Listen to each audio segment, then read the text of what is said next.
श्री गणेश। नमस्कार भक्तों, आप सभी का स्वागत है आपके अपने आध्यात्मिक चैनल जीवन अमृत में। हिंदू धर्म में भगवान श्री गणेश को विघ्नहर्ता, सुखकर्ता और प्रथम पूज्य देवता माना गया है। कहा जाता है कि जिस भी कार्य की शुरुआत गणपति बप्पा के नाम से होती है वहाँ सफलता निश्चित रूप से आती है। इसलिए हर महीने आने वाली संकष्टी चतुर्थी का व्रत अत्यंत शुभ और फलदायी माना जाता है। लेकिन चैत्र मास की संकष्टी चतुर्थी का महत्व विशेष बताया गया है। ऐसी मान्यता है कि इस दिन सच्चे मन से व्रत और भगवान गणेश की पूजा करने से जीवन के समस्त का संकट, दुख और बाधाएं दूर हो जाती है और घर में सुख, समृद्धि तथा खुशहाली का वास हो जाता है।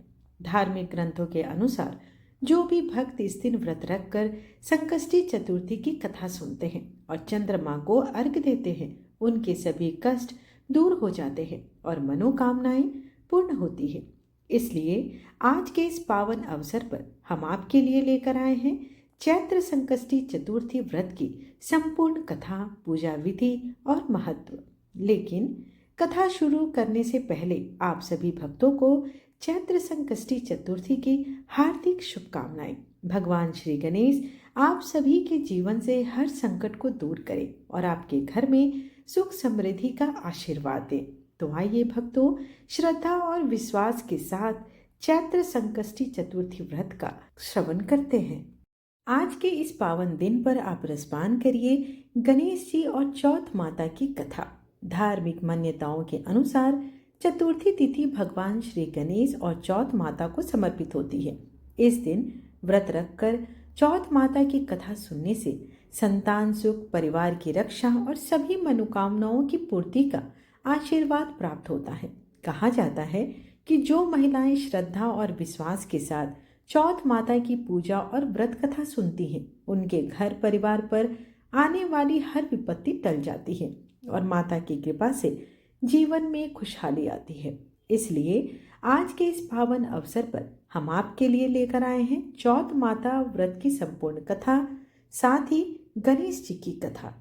भगवान गणेश जी की पूजा देवताओं में सबसे पहले की जाती है, इसलिए उन्हें प्रथम पूज्य कहा जाता है। लेकिन बात उस समय की है जब उनका विवाह संपन्न नहीं हुआ था, क्योंकि कोई भी कन्या उनसे विवाह नहीं करना चाहती थी। क्योंकि एक तो गणेश जी का सिर हाथी का सिर था, दूसरा उनका एक दांत भी टूटा हुआ था, इसलिए कोई भी कन्या उनसे विवाह करने के लिए तैयार नहीं हो रही थी। विवाह ना हो पाने के कारण गणेश जी अत्यंत दुखी रहने लगे थे। जब गणेश जी अन्य देवी देवताओं के विवाह में जाते थे तो उन्हें अपने विवाह की बात याद आती थी।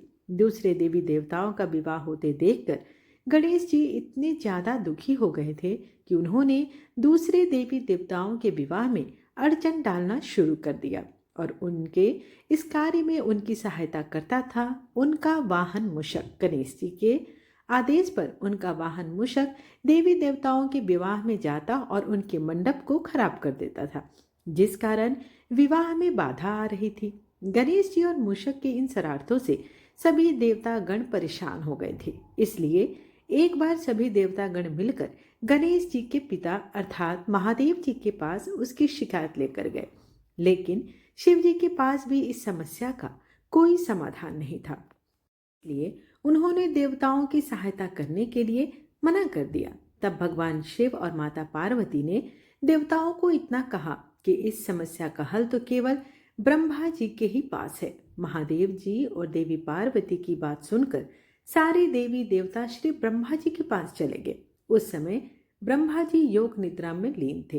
ब्रह्मा जी को योग में देखकर देवी देवता उनसे प्रार्थना करने लगे, जिसके फल स्वरूप ब्रह्मा जी के योग से रिद्धि और सिद्धि नाम की दो पुत्रियां प्रकट हुई। क्योंकि रिद्धि और सिद्धि दोनों ही ब्रह्मा जी की मानस पुत्रियां कहा जाती हैं। पुत्रियों को प्राप्त करने के बाद ब्रह्मा जी अपनी दोनों पुत्रियों रिद्धि और सिद्धि को लेकर गणेश जी के पास पहुंचे और गणेश जी को उन्हें शिक्षा देने के लिए कहने लगे। क्योंकि गणेश जी बहुत ही बुद्धिमान और ज्ञानी थे, ब्रह्मा जी के कहने पर भगवान गणेश रिद्धि को शिक्षा देने के लिए तैयार हो गए। अब रिद्धि सिद्धि की शिक्षा शुरू हो गई। इस बीच जब कभी उनका शरारती मूषक किसी देवी देवता के विवाह में अड़चन डालने के लिए गणेश जी को उनके विवाह के बारे में बताने के लिए आता तो रिद्धि सिद्धि स्वांग रचकर हमेशा मूसक को भगा दिया करती थी, जिससे देवी देवताओं का विवाह बिना किसी विघ्न बाधा के संपूर्ण हो जाता था। ऐसा करते करते बहुत समय व्यतीत हो गया। एक दिन गणेश जी को पता चल गया कि रिद्धि और सिद्धि के कारण ही देवी देवताओं का विवाह बिना किसी विघ्न बाधा के संपूर्ण हो रहा है।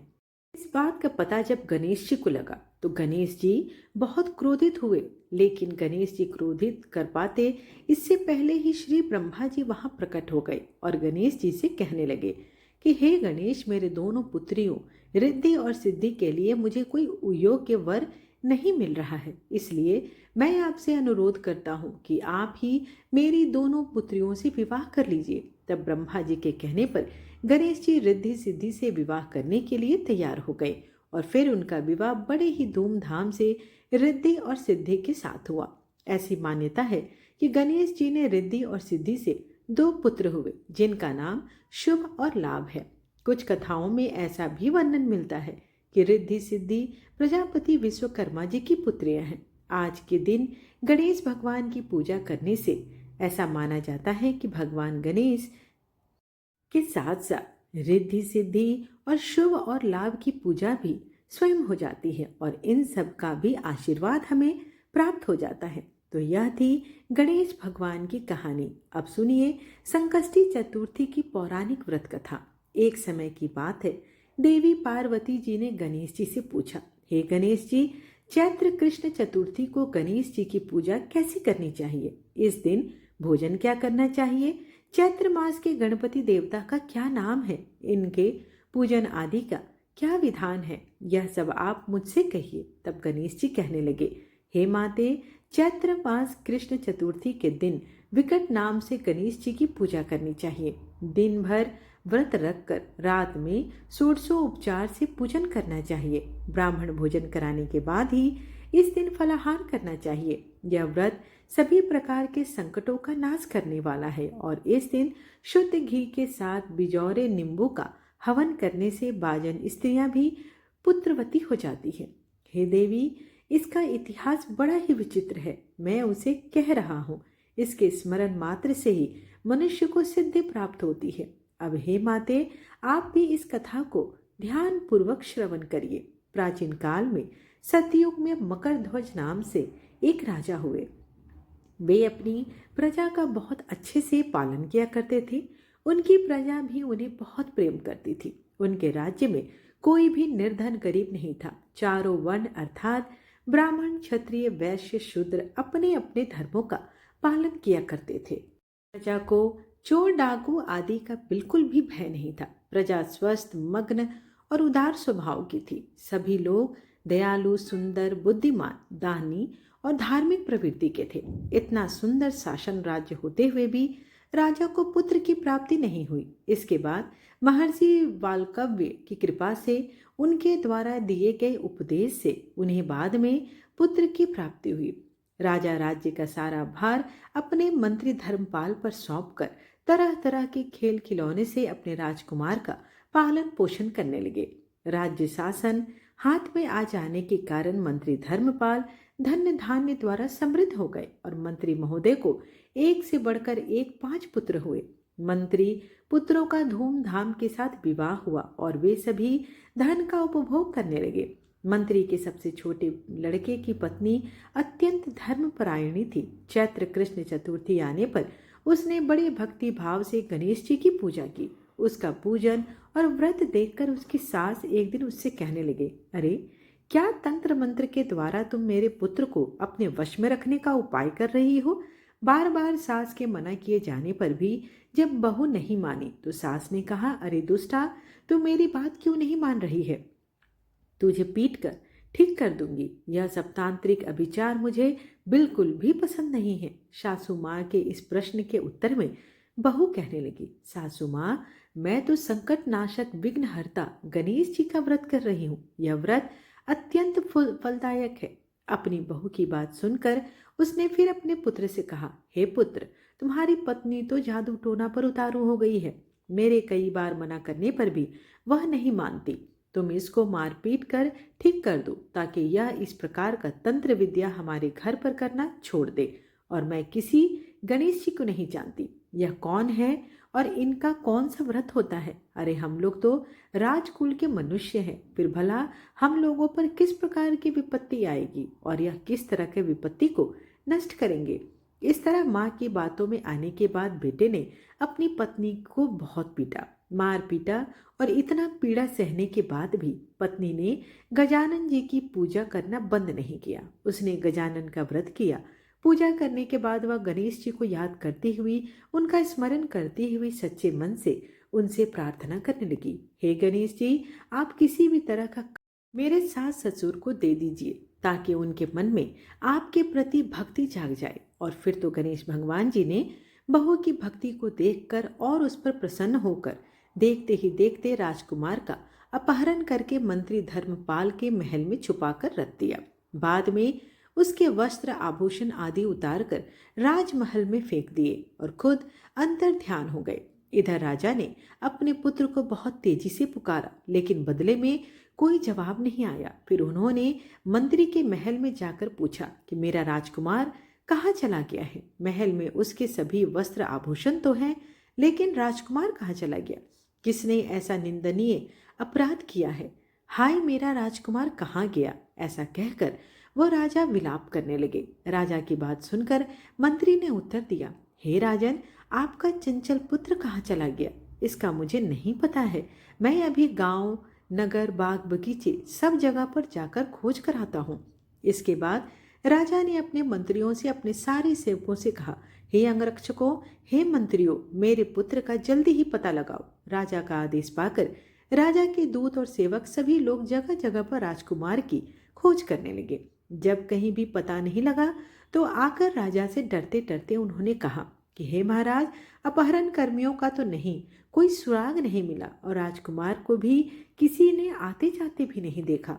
उनकी बातों को सुनकर फिर राजा ने अपने मंत्री को बुलवाया। मंत्री से राजा ने पूछा कि बताओ मेरा पुत्र कहाँ है? हे धर्मपाल, मुझे साफ साफ बता दो कि मेरा राजकुमार कहाँ है। उसके वस्त्र आभूषण तो दिखाई दे रहे हैं, केवल वह नहीं दिखाई दे रहा। अरे नीच, जल्दी बताओ, नहीं तो मैं तुम्हारा वध कर डालूंगा, तेरे कुल को नष्ट कर दूंगा, इसमें बिल्कुल भी संदेह नहीं है। अब राजा द्वारा डांट पड़ने पर वह मंत्री हैरान रह गया। फिर मंत्री ने सिर झुकाकर कहा, हे राजन, मैं पता लगाता हूँ, इस नगर में बालक अपहरणकर्ताओं का तो कोई गिरोह ही नहीं है और ना ही आपके राज्य में डाकू आदि रहते हैं। फिर भी हे महाराज, पता नहीं किसने ऐसा नीच दुष्कर्म किया है, ना जाने राजकुमार कहाँ चला गया है। तब धर्मपाल ने आकर महल में अपनी पत्नी और अपने पुत्रों से इस बारे में पूछा। उसने अपनी सारी बहुओं को भी बुलाकर कहा कि बताओ राजकुमार कहाँ है और यह नीच कर्म किसने किया है। अगर राजकुमार का पता नहीं लगा तो राजा मुझे अभाग्य के वंश का विनाश कर देंगे। ससुर की बात सुनकर छोटी बहू कहने लगी, हे पिताजी, आप इतना परेशान क्यों हो रहे हैं?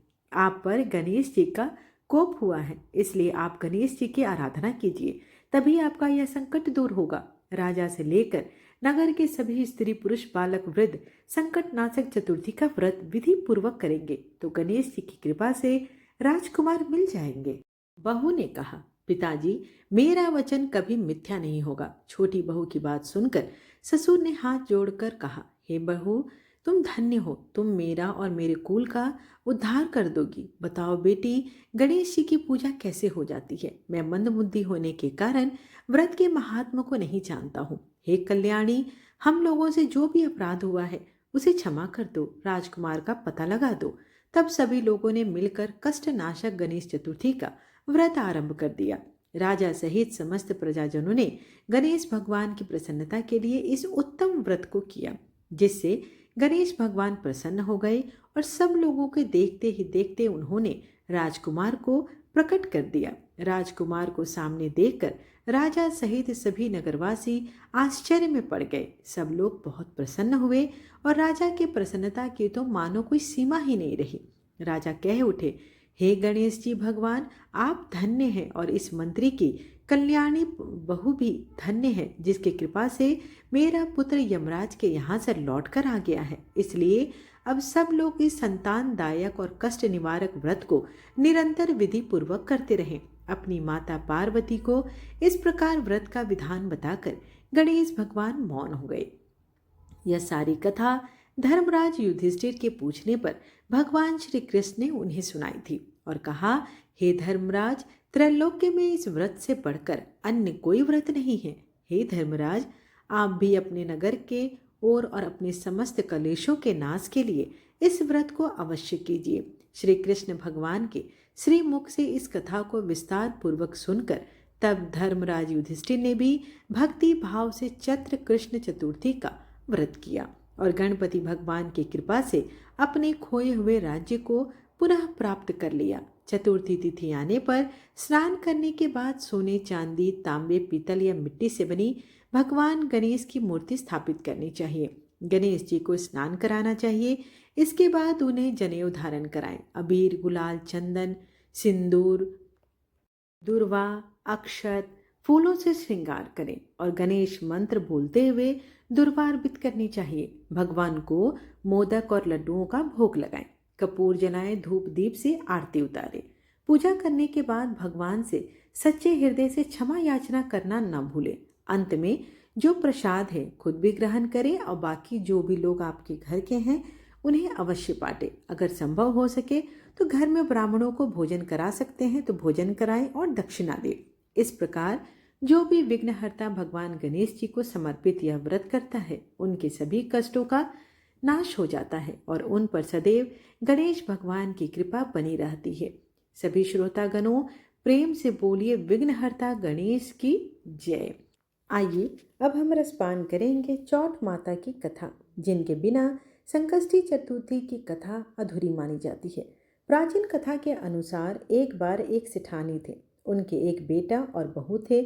बहू सबको भोजन कराकर फिर स्वयं भोजन किया करती थी। उनकी एक पड़ोसन ऐसी भी थी जो रोज बहू से पूछती थी कि बहू आज क्या बनाया खाया। बहू कहती ठंडो बासी। एक दिन उसके पति ने ऐसा सुनकर विचार किया, आज तो पकवान बनाए गए हैं, फिर देखें मेरी पत्नी क्या कहती है। उसने तरह तरह के पकवान बनवाए और घर के सभी लोगों ने एक साथ बैठकर भोजन किया। आज भी पड़ोसन ने पूछा तो बहू ने कहा ठंडो बासी। सेठ के लड़के ने सोचा हो ना हो कोई बात जरूर है जिस कारण मेरी पत्नी ऐसा कहती है। फिर उसने अपनी पत्नी से पूछा, तुम रोज ठंडो बासी खाया ऐसा क्यों कहती हो, जबकि हम सब ने तो एक साथ बैठकर कई तरह के पकवान खाए थे। तब उसकी पत्नी बोली, हम सब जो खा रहे हैं वह हमारे बाप दादाओं ने कमाई है। जिस दिन आप कमा कर लाओगे उस दिन मैं समझूंगी कि हमने ताज़ा भोजन किया है।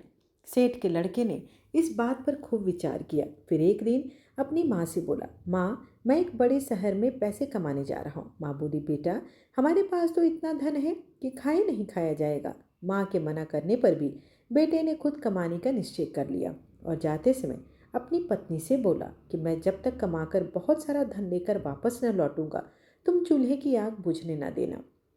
और फिर एक दिन चूल्हे की आग बुझ गई। तब वह मन में ही घबराने लगी, कहीं मेरे पति पर कोई विकट संकट तो नहीं आ पड़ा।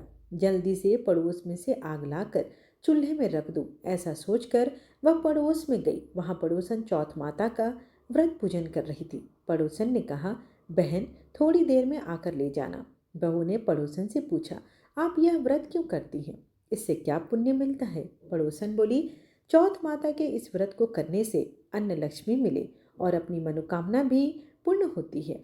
अब बहू भी चौथ माता का व्रत करने लगी। दीवार पर चौथ माता बनाई और उस दिन घी गुड़ का चूरमा बनाकर रात को चंद्रमा को अर्घ देकर भोजन करती।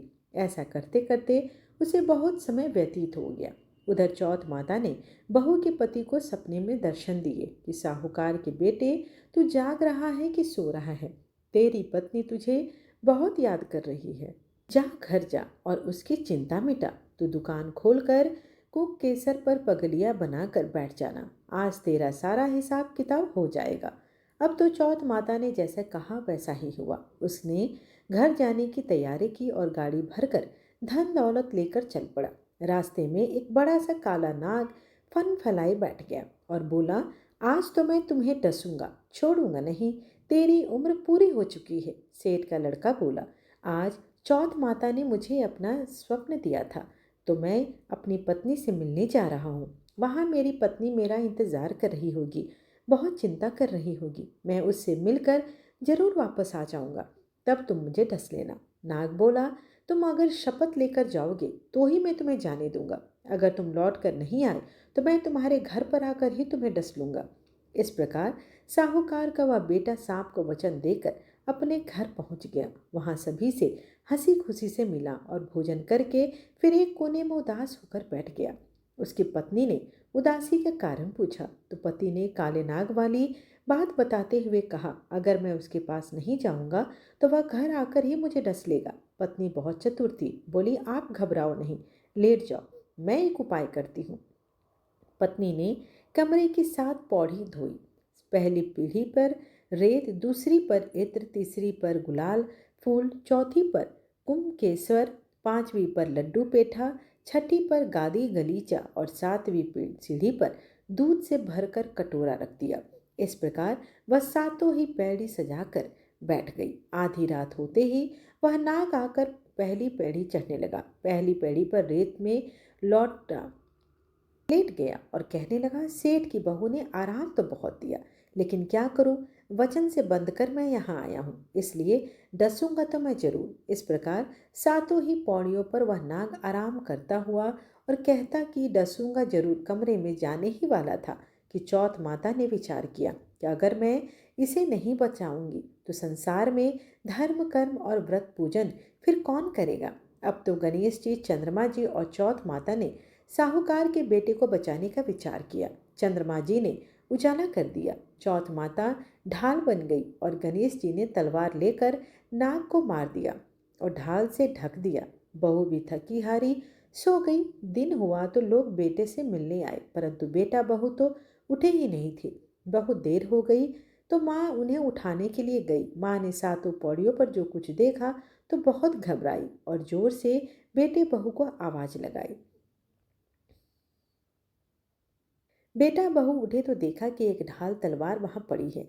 अब ढाल उठाई तो वही काला नाग मरा हुआ पड़ा। बेटा बहू ने सोचा कि आज तो धर्म कर्म ही आड़े आ गए, जब भगवान श्री गणेश और चौथ माता ने हमारी रक्षा की। हे चौथ माता, आपने जैसे सेठ के बेटे बहू की रक्षा की, वैसे सभी की रक्षा करना। प्रेम से बोलिए, चौथ माता की जय। भक्तों, यह थी चौथ माता और गणेश जी की पावन व्रत कथा और महिमा। मान्यता है कि जो भी भक्त श्रद्धा और सच्चे मन से चौथ माता और गणेश जी की कथा को सुनता या पढ़ता है, उसके जीवन के सभी दुख कष्ट दूर हो जाते हैं और माता रानी की कृपा से घर में सुख शांति और समृद्धि आती है। माता चौथ आपके परिवार की रक्षा करे, संतान को सुख समृद्धि दे और आपके जीवन के सभी संकट दूर करे। अगर आपको यह कथा अच्छी लगी हो तो वीडियो को लाइक ज़रूर करें, अपने दोस्तों और परिवार के साथ शेयर करें ताकि वे भी इस पवित्र कथा का लाभ ले सकें। और अगर आप ऐसी ही व्रत कथा, पूजा विधि और धार्मिक जानकारी सबसे पहले पाना चाहते हैं तो हमारे चैनल जीवन अमृत को सब्सक्राइब जरूर करें और बेल आइकन दबाना बिल्कुल ना भूलें। जय चौथ माता, जय श्री गणेश। आइए आज के वीडियो का समापन आरती के साथ करें।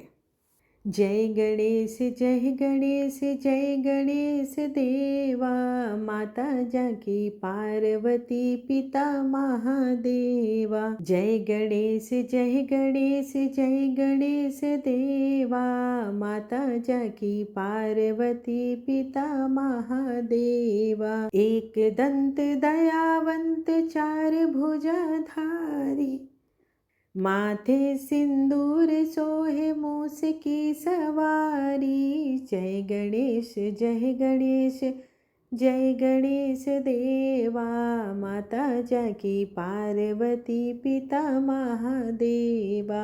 पान चढ़े फूल चढ़े और चढ़े मेवा, लड्डुअन का भोग लगे संत करे सेवा। जय गणेश जय गणेश जय गणेश देवा, माता जाकी पार्वती पिता महादेवा। अंधन को आँख देत कोढ़िन को काया, बांझन को पुत्र देत निर्धन को माया। सूर्य शाम शरण आए, सफल कीज सेवा। जय गणेश जय गणेश जय गणेश देवा। दीनन की लाज रखो शंभु सुत वारी।